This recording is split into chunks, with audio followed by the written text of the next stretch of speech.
Okay na. Yes. Welcome my YouTube channel. I'm gonna teach you guys about electrical and basic electronics on how to repair it. But now I'm gonna teach you how to install the smoke detector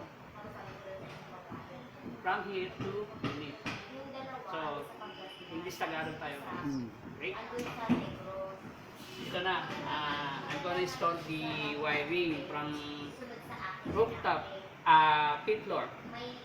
So, dito po natin ilalagay yung smoke detector indicator na LED bulb dito po sa area na to. Ito na, wiring ko na ito. Ito yung fourth floor, ito yung fifth floor, fourth floor, third floor, second floor. Ito po, dito natin i-splice papunta sa control panel. Gusto po natin yung control panel. Basic lang po ito. Hindi po tayo magre-repair, mag-install lang po tayo. Ito po siya. Yan na naman ang control, fire alarm control panel. Indicator po siya, AC power. Ito po yun, yung connection ng electrical natin. So, huwag natin hawakan yan, delikado yan. Battery po, ito yung battery. Ang battery, nagsusupport yan once na wala na po tayong kuryente, nag-brown out o black out. So, standby po ito. Magpapunction pa rin siya, automatic. So, may circuit breaker po tayo. So, ito ang magiging protector natin once na nag-high current. Magdadrop po siya, magti-trip. Pag nag-high current siya o nagkaroon po siya ng problema, nag-shortage, o may problema yung mga gadget niya. So, magti-trip po siya totally. Baka magka-problema tayo dito sa control panel. Maglagay po tayo ng selector switch para sa battery. Bakit ako naglagay ng control switch ng battery?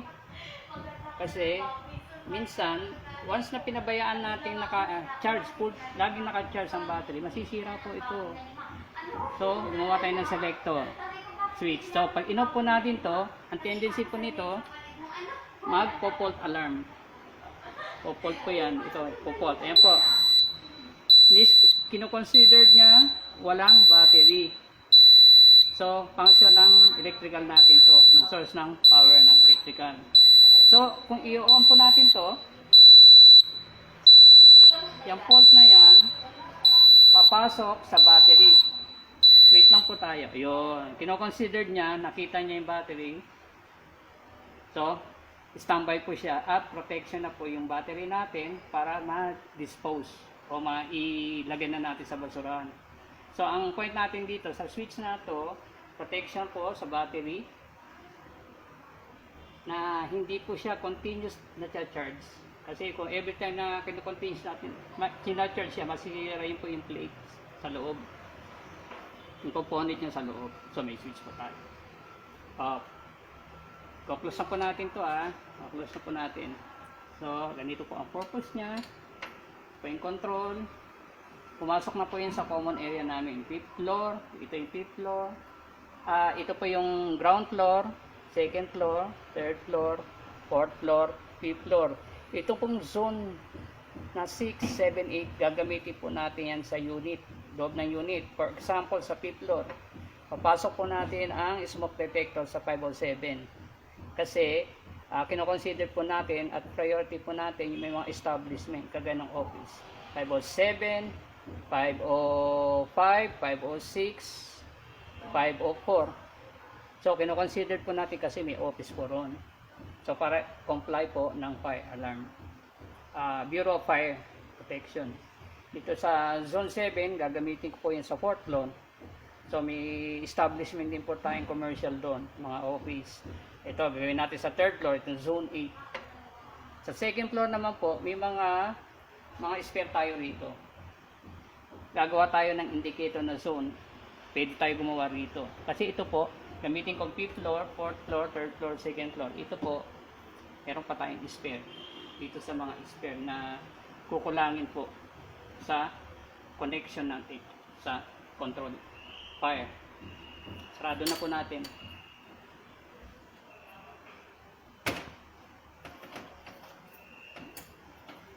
5 minutes na. Yun. Sarado na po. Balik po tayo ngayon dito. Imamount ko po yung gagamitin kong box. Medyo mabusisi po kasi ito eh. Kasi inubutas ko po siya para naman matakpan ko. Para maganda tingnan kagaya ko. Ilang minuto na sana.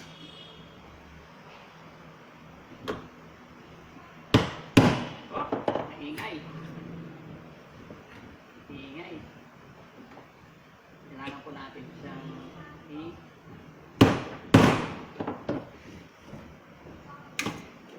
yun, tanggal na po. So, gumamit lang po ako ng screwdriver. Hindi na po ako nag-drilling kasi hindi na kailangan. Kaya na po ng screwdriver. So, guys, ipapasok po rito para matakpan po yung butas.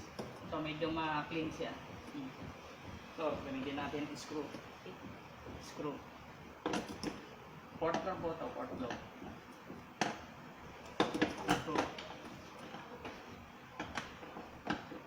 Itong ano mo, ang makikita yung sa yung kamay ko sa kanan. Paano ko siya? Bakitin butas.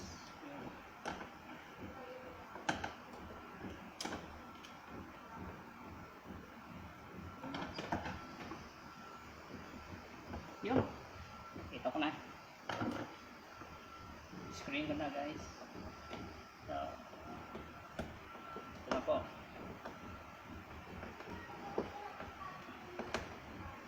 Yan. Pipix ko na po ito kasi para matakpan yung butas na malaki at magandang tignan.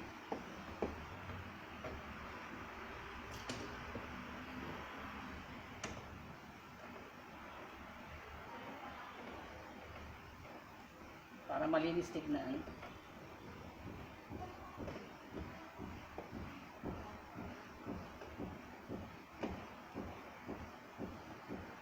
Yan. Tapos, ito na po. Ito po, oh, malinis na. Wala na siyang tignan. Sakit lang po yan. Gagamitin natin sa indicator ng 5th floor sa loob ng unit. Ito sa 4th floor. Ito po yung 3rd and 2nd. So, magkakating po ulit tayo ng ganyan. Continuous hanggang matapos po ito. Dito pa tayo mag-i-splice. Ito yung espeto galing ng 3rd floor sa 2nd floor. Pwede na yan. So, guys, next time ulit papakita kong tapos na ito. At pakikita ko na rin na meron na tayong indicator na LED. I hope you enjoy my YouTube channel. Share it and subscribe it. Ito po si Nonay Rivera. Nakita ko na. Thank you.